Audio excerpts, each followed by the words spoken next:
So we have a problem. Well, my computer died. It wasn't plugged in.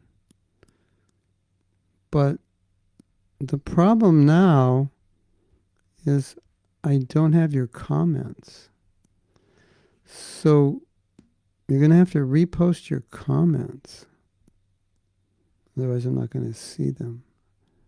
So I can finish answering Krishna Karshani's question. And I don't know how to access your comments. So can you repost your comments, and then I'll just make a note here.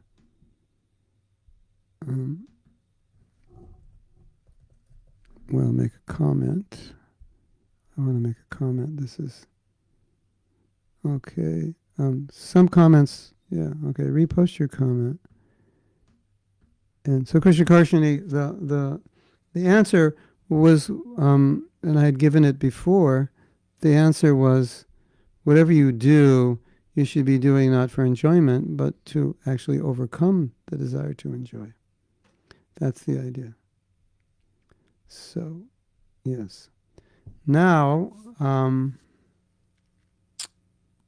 yeah, let's see what happens with this internet.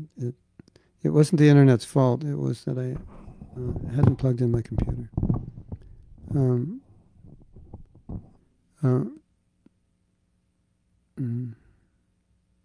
Okay, so then we have Christe.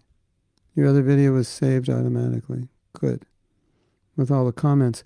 But can someone go to that video, copy the comments, and put them here? So I want to answer them because this is a lively discussion. We lost about 15 of you in the process, but I don't want to try to escape from here and look at those questions because we could lose them. So there's two ways. One of you can go and copy the questions, or maybe more practical, you just rewrite your questions. Then we'll answer them. I think I will wait for you. Yeah. Okay, so we have some questions coming up. Replying to the question you just answered, good question. I was thinking, what if I didn't have problems with the fourth principle and it suddenly comes out as a huge problem once, okay, the questions are, once I get married, yeah. Well, a general principle which Krishna Karshani is expressing is that when you change ashrams and you change varnas, it can throw you off. And sometimes you don't know how you're going to deal with it. You may think you're going to deal with it well, but you don't know until you actually do it. So now we see that I see myself freezing. I don't know if you see me freezing. Okay, so we have Kama Lakshi Radhika. We must enter the self-knowledge of our own attachments and the truthfulness and confidence in favor of spiritual advancement. You have to, honesty with others and with ourselves it's necessary. Powerful. I was going to say powerful. That's true, but it's necessary.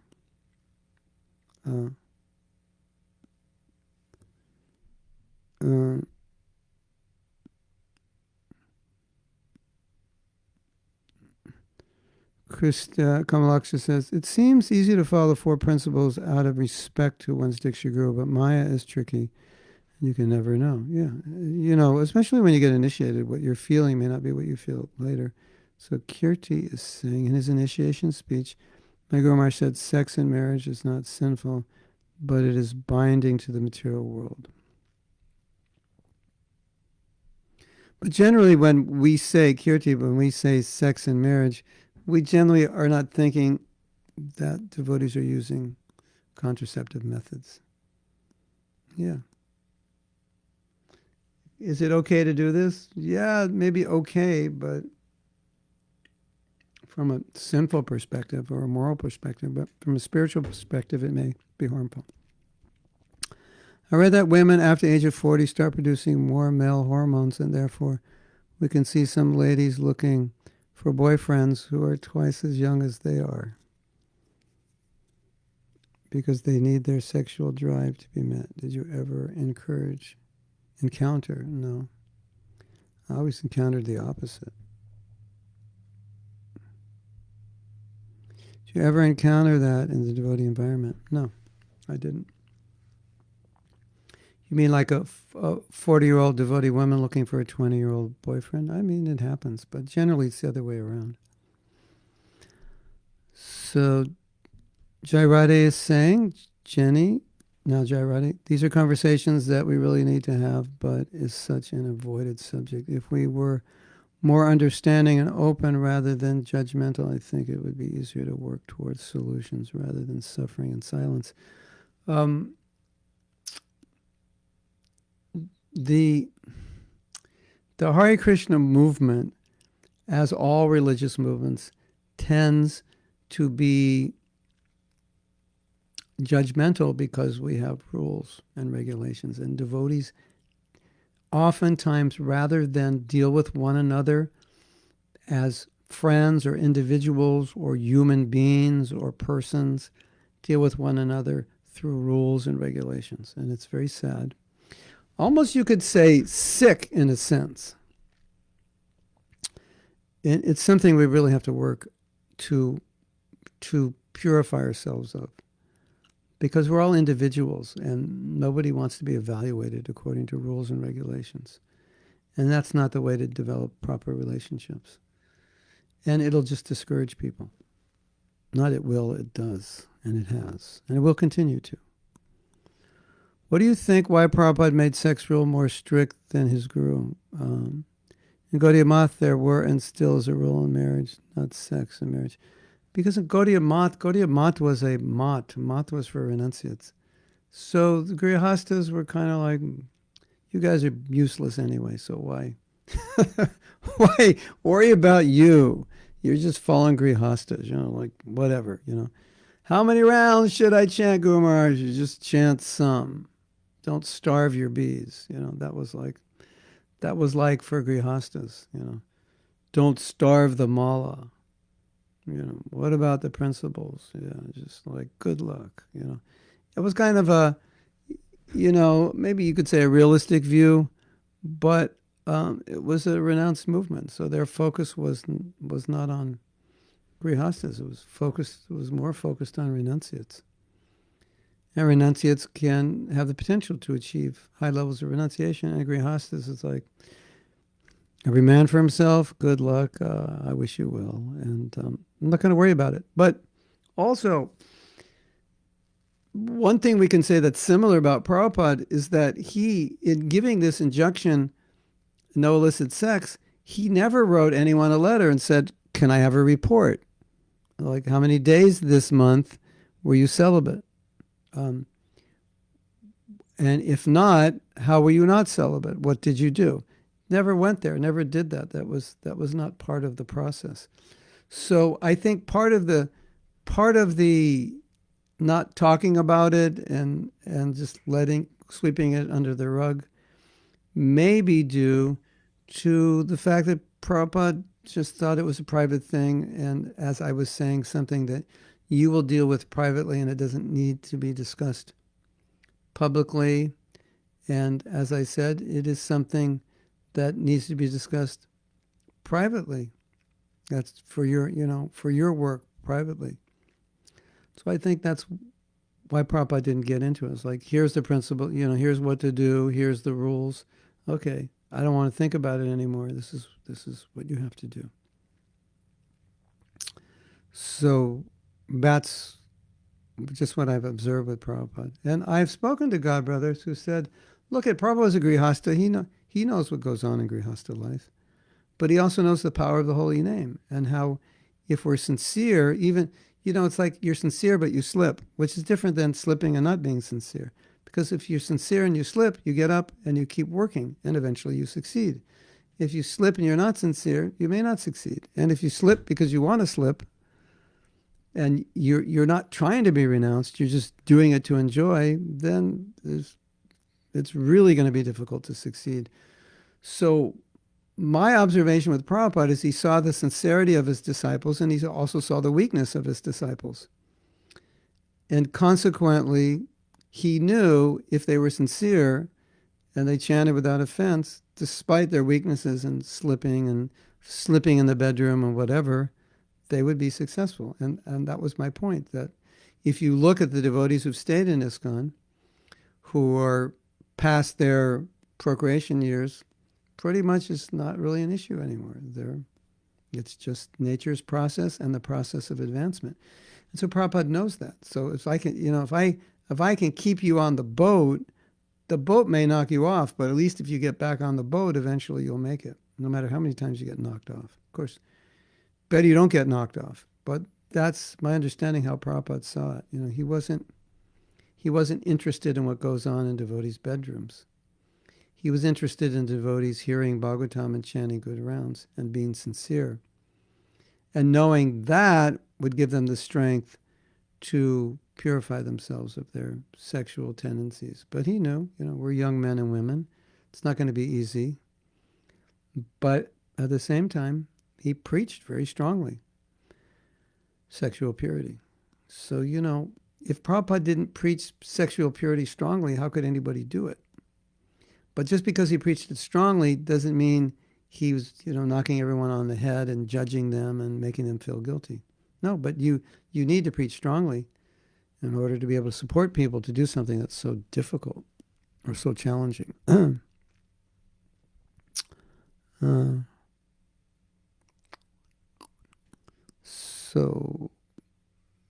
Okay. Krishnagi says, this was my comment I copied. I'm not sure. Now I'm having trouble knowing whose comment is whose. Bhyagra is just an anagram of Vairagya. They are opposites. Antonym, right? Those materialistic rascals probably knew this and chose that word on purpose. It's a conspiracy. It's a conspiracy. Viagra is a conspiracy. They know they need Vairagya, but they gave us Viagra. I don't look freezing. Okay, good. It freezes on my end. So that means this internet is actually functioning well, which is good. What is reaction for sex and marriage for only pleasure? The reaction is, another body maybe. Nothing big, just another birth. Nothing too drastic. No prema, no pure chanting of the holy name. Just minor things like that. But the point is, you may need to do that so you can get over it. So if you're doing it to get over it, then it's got some, at least some validity to it. But just to do it, what's the result? Attachment, material consciousness, offense to the holy name. It's like, see, the other problem is when you make a vow to the spiritual master to do something and you don't do it, then it comes up with your chanting, because now you're disobeying the order of the guru. So, of course, you might say, but I obey all other 7,864 orders. It's just this one, sometimes I don't. Okay, that's totally reasonable and logical. And I'm a conditioned soul and I have a body and it's hard. And yeah. So one could answer this question by saying, what's the consequence? Nothing big, because the main thing is you're doing devotional service. So this one little thing is not a big deal. So that's also a possible answer. I don't know that everyone would agree with that answer, but there is validity to that as well. You're, oceans and oceans of light, of preaching, of japa, deity worship, seva, sacrifice, year after year after year. And, once in a while, you have this need to satisfy and you do it. It's not like I want to say, okay, that's it, hell for 10 lifetimes.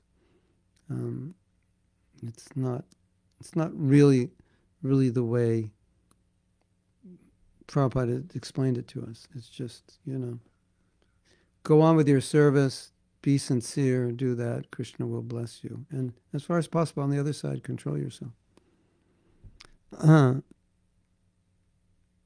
Oh, you see me freezing sometimes. Oh, that's not good. They spend all this money to get a better internet and it freezes. I have to call them. I think it's unstable. This internet goes to a cell tower.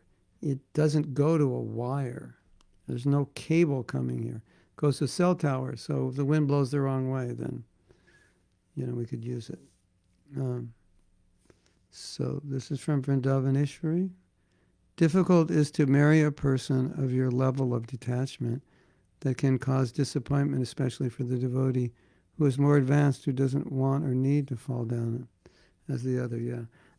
So what she's saying is that sometimes you enter a relationship and you have a higher or a lower level of detachment, and it doesn't meet the need of your partner. And this is a real problem. And you want to understand as far as possible what level you're on and what level your partner's on. Of course, that can change after you're married. But ideally, the more you are matched on the level of sattva gun or rajagun or tamagun, although it sounds funny to say, but I'm sure you've seen sometimes people who are very much alike, either sattvic or rajasic, they're in like business, or tamasic, they just party and drink. But they get along well because it's the same mode. So it is a problem. If it's not so much a problem for a woman in passion if the husband's in goodness, it's more of a problem if she's in goodness and the husband's in passion. Because the concept is if the man's in goodness, by his influence, he helps his wife. At the same time, sometimes we do see that one partner has needs that another doesn't, and it can be a problem, and so we just have to deal with it as maturely as we can and as compassionately as we can. But if you're not married yet, these are things to check. Get out your guna meter and put the guna meter up to the person's mind, figure out what guna they're in, and put it up to yours, and only marry someone whose gunas match. Because if you're very sattvic and they're very passionate, it's difficult. You'll want to go to Bhagavatam class and they'll want us, let's just watch a movie. Life, the realities. Krishna Karshani. My question was also, why do you think Prabhupada made a sex rule more strict? Okay, yeah. Srila Prabhupada used to make rules easy to follow. Because, Prabhupada was also, he wasn't making, okay, here's another answer, which I didn't give last time. He wasn't making a distinction. Like in Gaudiya Math, there's more of this distinction, you're a sannyasi, you're a brahmachari, you're vanaprastha, but you're a grihasta. All right, we'll give you prasadam, but, like real serious spiritual life for most grihastas, nah, it's for the renunciates. So Prabhupada comes to America, we're all already disqualified by that standard. We're all outside the Vedic culture. And so Prabhupada comes and goes, okay, it's for everybody. Men, women, children. So he, from the beginning, wasn't making that distinction. And so he's saying, okay, grihastas can become renounced, women can become renounced. We'll just give this to all of you. That was the idea. Whoa, it's cold today. Okay, you have to, excuse me. I'm going to put a little wind on. Hot air. My feet have officially frozen. We have to de-thaw them. So yeah, that's Prabhupada was like, okay, it's for everybody. We're not going to distinguish. Only sannyasis can do this. Women can't do that. Young boys and girls can't do this. I was like, no, it's for everybody. So that's it. Prabhupada's going, okay, here are the principles. We're giving it to all of you. Whether you're grihasta, sannyas, doesn't matter. You're all sannyas.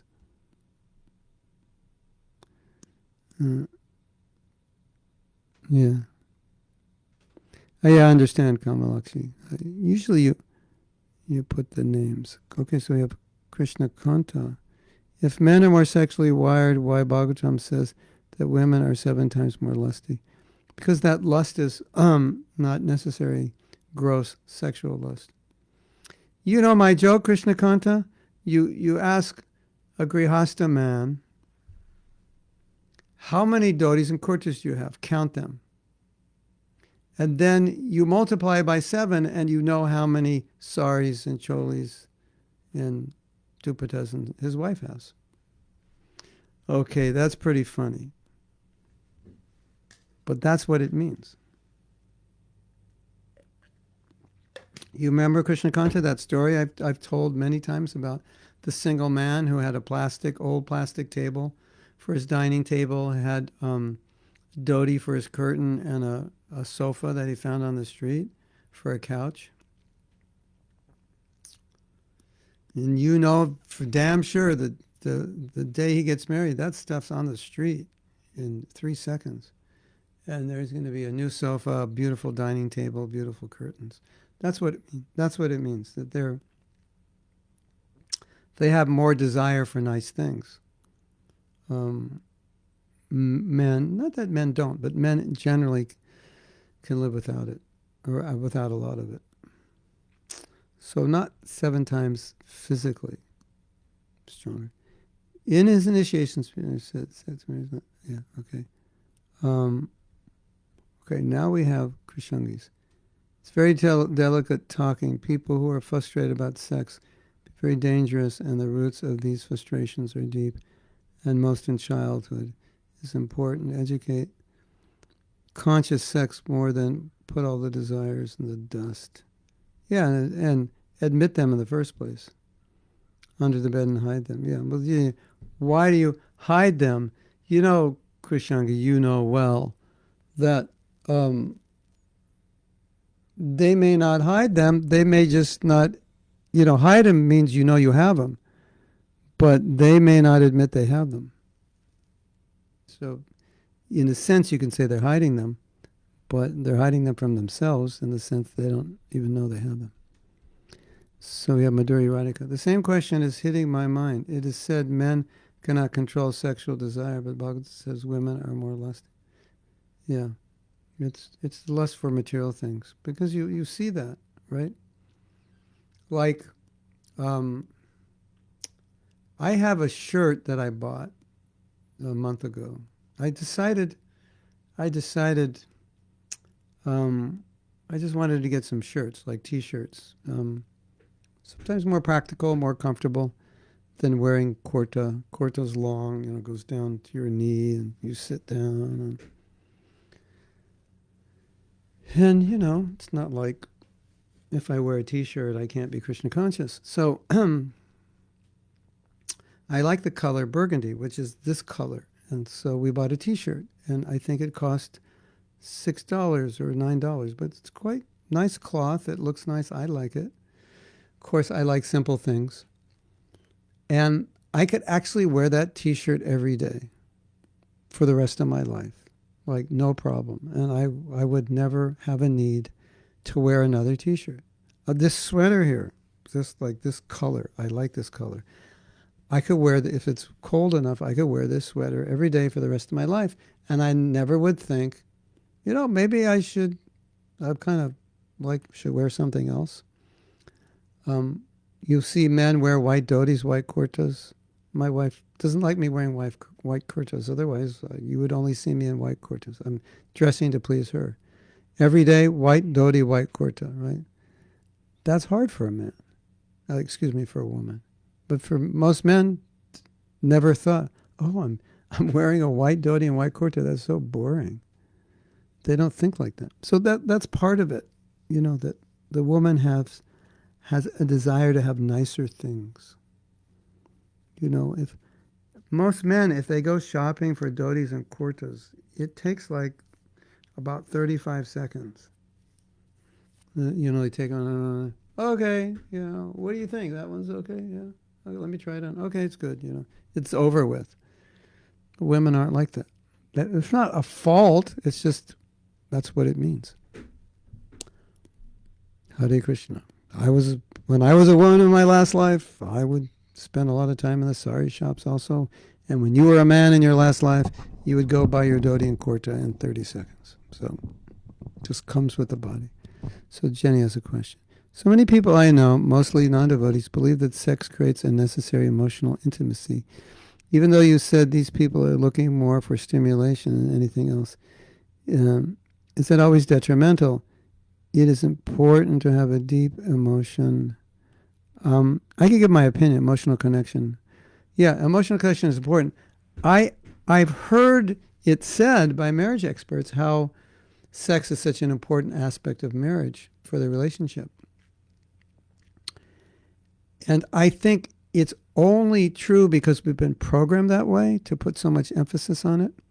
But when you actually interview people, I read, God, I don't have the source, but I read an interview and they said, although we say sex is an important aspect of marriage, when they actually asked people, the majority of people said it's not that important because it's not something that consumes the marriage, and especially not that important when you're older. So, my answer would be to that is that I think it's a conditioned reality, and it would depend on the individual how important it is. But for devotees who are sattvic or brahminical, it's not important at all. It's not, how you enjoy it or don't enjoy it is like you're just trying basically to raise Krishna conscious children. So why would that be an issue? Now, if you have strong sexual needs and so forth, it may become more of an issue. But my experience for women, the issue is emotional connection, not gross sex for most women. Not entirely all of them, but that's usually the issue. And you have this crazy problem you have to deal with, that women really respond to the emotional connection, not so much the gross sexual connection, but men get stimulated by that emotional physical connection, and then it turns into sexual, even against their will. So my suggestion, I have a really good suggestion that could solve this problem. Like, probably the best suggestion I could give is go back home, back to Godhead, get a spiritual body, and you don't have to deal with all of this, because this is tough stuff to deal with. That's always been my conclusion. When things get really bad and you go, well, if you do this, but that happens. You do that, this happens. You go up, it goes down. You go right, it goes left. And there's like no solution. Then what do? Hare Krishna, Krishna Krishna, Hare Hare. That's what you do. And you get a spiritual body and the whole problem is solved. Marco says, if we could see the body exactly for what it is, a mixture of blood, pus, urine, and excrement, we wouldn't be so attached to it. We would. Still, probably, in our conditioned state. Because all the blood, pud, stool, mucus, and bile just happens to look good the way it's packaged. That's the problem. The spiritual motion caused by transcendental eroticism has nothing to do with the sexual concept of material pleasure. Yeah, that's a whole other topic. As in children of 4 or 5 years, sexuality is present to a certain extent, but it's not comparable with that of an adult, in which the thought of the enjoyment and exploitation of another person for one's own pleasure. There is, this is a whole other topic, there is a pure sexuality, Radha and Krishna, but it is of a transcendental nature. And it's a source of our perverted sexuality.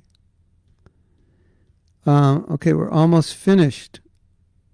If one partner devotee is not able to keep sex in marriage only for procreation, should the other partner engage in sex for pleasure to please the wife or husband, knowing that the partner needs sex from time to time?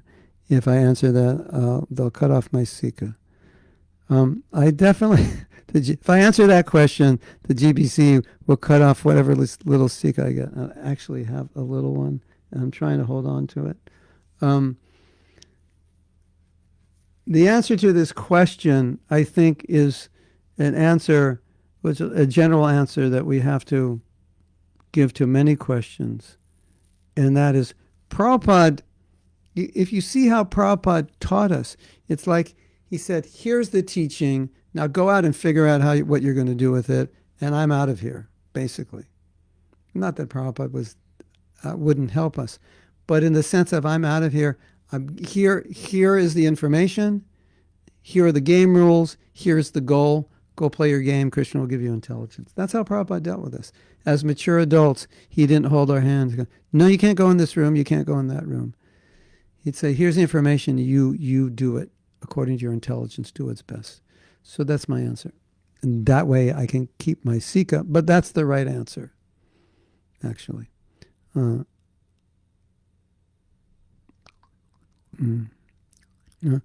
So Jyotirmaya says, I definitely confirm, I don't want to tell how many pairs of shoes I have and not mention the number of saris. Of course, you can always give some away before we start counting. So anyway, but it's fun. You know, the funny thing for me, I can just speak from a male perspective. Like as a male, when I see a woman dressing herself up, as a man, as a male devotee, I don't have a point of reference, because to me it's like, well, you're a devotee and you want to practice renunciation, so you want to keep it simple. So you don't want to spend a lot of time on your body. And I'm not saying this as a criticism or to say as a man that I'm better. I'm saying it as an observation. And so then I look at the devotee, the female devotee, she's dressed very nicely, nice earrings, hair is combed nicely, nice sari, maybe some makeup, looks very presentable. And I'm thinking, well, this seems, and this is not a criticism, this is a philosophical thought process. It's not a judgment, believe me. It seems from a philosophical perspective, this is a kind of attachment to the body and an identification with the body. But then the woman starts speaking, and she speaks the philosophy as clearly and as well and as philosophically and as profoundly and as an in-depth way as men. You can read so many things women have written. You can read so many realizations. I'm just talking about devotees, not even outside of Krishna consciousness, where you have so many brilliant women, but in the movement, and you can hear their insights, their realizations, their understanding of Prabhupada, and it's like clear. And I'm thinking, wait a minute, how did that clarity come out of the body that seems so attached materially? And then I think it's just a body, and I probably had that body before, but it's not your consciousness. And so, you could say the same thing about a male, because the male body, it has a very strong sexual urge. And so the woman could say, what's wrong with this man? He's a good devotee, and he wants to marry a girl who's 20 years younger than him, because that's the male physical embodiment wiring. At the same time, he just gave an amazing class. He's got it. So I think we have to, we really have to see on the spiritual platform that although we're physically embodied with certain natures and desires, as spirit souls, we both, male, women, young, old, sexually agitated or not, the Krishna consciousness comes through. So whether you have, 80 saris or only 3 dhotis, that doesn't always reflect on your realization and level of Krishna consciousness. Sometimes it just reflects on your conditioning. That, that's how I was raised by millionaires. I had 3 closets worth of clothes. 80 saris is nothing. That's like fasting for me. So it could be, and it has no effect on you. And and you're studying Prabhupada's books and chanting amazing rounds. It's just that you're embodied in that body and mind that needs that to just feel comfortable, but it's not polluting you. It could be if it's material attachment. But so we all have different physical bodies and minds, and we can't evaluate and judge a person's spiritual position solely based on what we see as those attachments. Right? A lot of us know Chaturatma, Krishna Karshini knows Chaturatma. He's the most suave, debonair devotee. Krishna Karshini, Chaturatma has a sports car, and there's no dust on it. It just shines. It's just beautiful. It's an old sports car that looks like it was made yesterday. That's his nature. It's just, he is immaculate, an immaculate dresser, just clean, organized person with everything. That's his nature. And so someone may look at that and say, what's up? Why is he so concerned? It's his nature. Probably always been and always will be. But it's not affecting his sincerity, his realization, his bhakti. He'll have a million realizations, just like a sannyasi will have. That's the interesting thing about Krishna consciousness. And that shows it's not on the bodily platform. And Prabhupada always said it's not on the bodily platform. It's transcendental. So these things show that women, men, we're different. We think differently. We like different things, different attachments. But on the spiritual platform, you listen to the women speak, you listen to their realization. It's amazing. What they say, what they understand, their insights. And women are like amazing psychologists, community builders. There's so many talents. So I think that was a good way to end the class, wasn't it? And that way, all you women can go out shopping now and buy more saris and earrings, and you don't have to worry about it. You can still be Krishna conscious. No, that was a joke. But if you want to buy more, you can. But probably don't need more.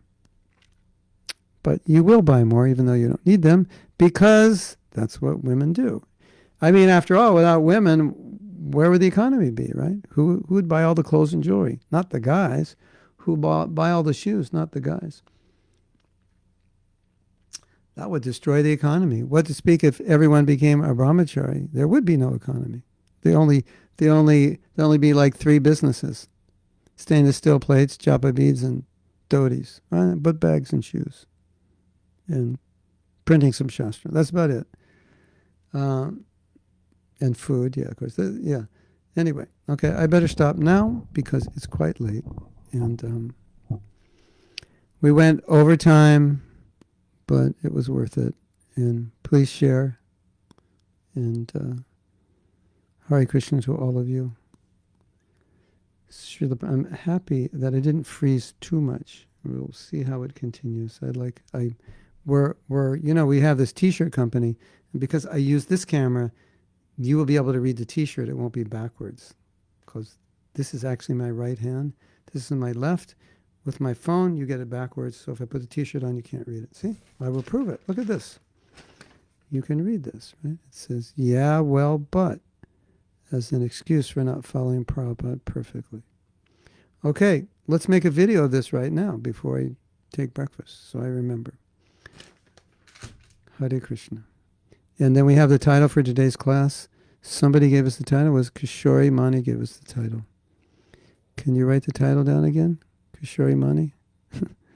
So, Kishori Mani, if you could send the title to Satyarupa if she's not here, that would be good. Okay, nice to see all of you. Hare Krishna.